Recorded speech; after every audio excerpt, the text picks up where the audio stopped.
یقیناً تم یہ بات سن کر شرما گئی ہوگی۔ کاش میں تمہیں شرماتا ہوا دیکھ سکتا۔ دیکھو تم منع مت کرنا، میرے پاس ایک اسمارٹ فون بیکار پڑا ہے، اگر کبھی ملے تو وہ میری طرف سے قبول کر لینا۔ میں اس میں نئی سم بھی ڈلوا دوں گا تاکہ تم بے فکری سے تنہائی میں اسے استعمال کر سکو۔ میرا دن تو کسی نہ کسی طرح گزر جاتا ہے، مگر رات کو تمہاری بہت یاد آتی ہے۔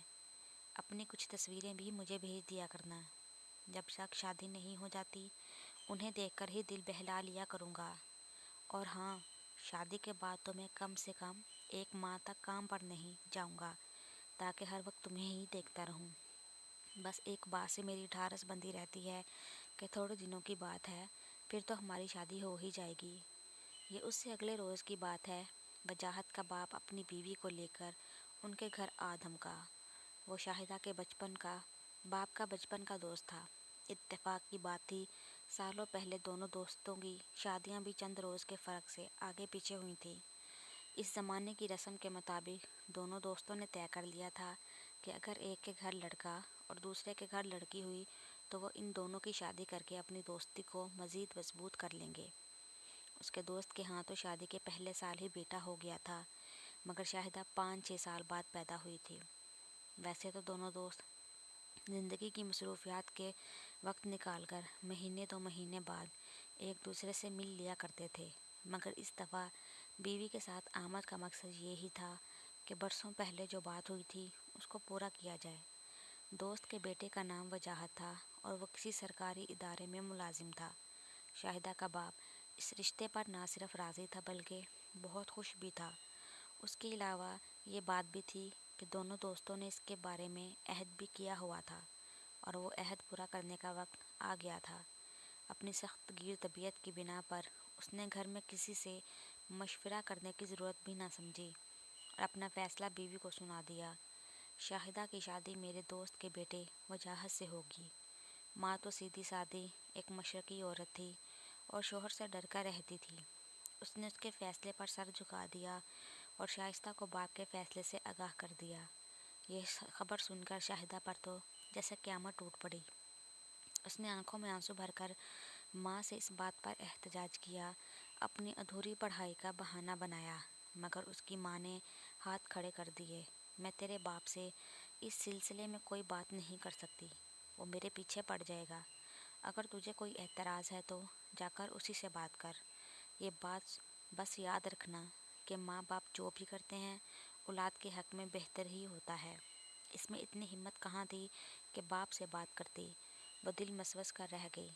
ایک روز اس کی ماں اور باپ وجاہت کے گھر جا کر اسے دیکھ بھی آئے۔ وجاہت دونوں کو بہت پسند آیا تھا اور یوں تابوت میں آخری کیل بھی گڑ گئی۔ شاہدہ نے فوری طور پر ناصر سے رابطہ کیا اور اسے یہ خبر سنائی اور بولی، ناصر اگر تم کچھ کر سکتے ہو تو کر لو، اپنے گھر والوں کو ہمارے گھر بھیج دو، شاید ابا مان جائیں۔ لمحہ بھر کو تو ناصر چپ ہو گیا، پھر بولا، میری امی تو اپنی بہن سے ملنے دبئی گئی ہوئی ہیں، 2-3 مہینے وہیں رہیں گی، تو پھر میں کیا کروں؟ مجھ میں اتنی ہمت نہیں کہ اپنے ابا کے سامنے زبان کھولوں۔ وہ بے بسی سے بولی۔ اس کی بات سن کر دوسری طرف خاصی دیر تک خاموشی رہی۔ پھر ناصر کی آواز آئی، تم شادی کرنے سے منع کر دو۔ یہ میں نہیں کر سکتی، مجھ میں اتنی ہمت نہیں۔ یہ کہتے ہوئے شاہدہ کی آنکھوں میں آنسو آ گئے۔ تم میرے ابا کو نہیں جانتے، مجھے ان سے بہت ڈر لگتا ہے۔ شاہدہ، تم مجھے ٹھکرا رہی ہو؟ ناصر نے کسی قدر غصے سے کہا۔ اچھا ایسا کرو کہ موقع دیکھ کر مجھ سے کہیں مل لو، میری بڑی بہن صدر کے علاقے میں رہتی ہیں، ہم دونوں ان سے ملنے چلیں گے، ہو سکتا ہے کہ وہ کوئی حل نکال لیں۔ اس سے پہلے بھی ناصر نے اس سے کہیں باہر ملنے کو کہا تھا، مگر اپنی فطری بزدلی کی وجہ سے وہ اس پر راضی نہیں ہوئی تھی۔ اس مرتبہ بھی وہ ناصر کے مطالبے کو صاف ٹال گئی۔ زیادہ بہتر یہ ہوگا کہ تم اپنی بڑی بہن کو ہمارے گھر بھیج دو تاکہ وہ رشتے کی بات چلائیں، شاہدہ نے دو ٹوک لہجے میں کہا۔ تم مجھے غصہ دلا رہی ہو۔ اس کی بات سن کر ناصر نے کہا، میں چاہتا ہوں کہ باجی تم سے ایک دفعہ مل لیں، پھر ہم آئندہ کا راہ عمل طے کر لیں گے۔ سوری ناصر، میں یہ نہیں کر سکتی، مجھے کالج جانے کے علاوہ کہیں اور جانے کی اجازت نہیں ہے، اس نے بے بسی سے کہا۔ اس کی بات سن کر دوسری طرف سے فون بند کر دیا گیا۔ اس کے بعد ناصر نے خود سے فون نہیں کیا۔ اس نے کئی بار اس سے رابطہ کرنے کی کوشش کی، مگر اس کی ہر دفعہ یہی رٹ ہوتی کہ وہ اس کی باجی کے ملنے کے لیے آمادہ ہو جائے۔ شاہدہ ایک سیدھی سادی اور ڈرپوک قسم کی لڑکی تھی۔ وہ اس بات پر راضی نہیں ہوئی۔ 2 ہفتے بھی نہیں گزرے تھے، اس کی شادی بڑی سادگی سے ہو گئی۔ شادی کے بعد بھی ناصر اس کے دل سے نہیں نکل سکا تھا۔ اسے اس بات کا بھی افسوس ہوتا تھا کہ ناصر نے اس سے شادی کے لیے ذرا سا بھی تعاون نہیں کیا تھا۔ ماں اگر اپنی بہن سے ملنے گئی ہوئی تھی تو وہ اپنی باجی کو ان کے گھر بھیج سکتا تھا۔ دن گزرتے رہے اور اب اس کی شادی کو ہوئے 3 ماہ بیت چکے تھے۔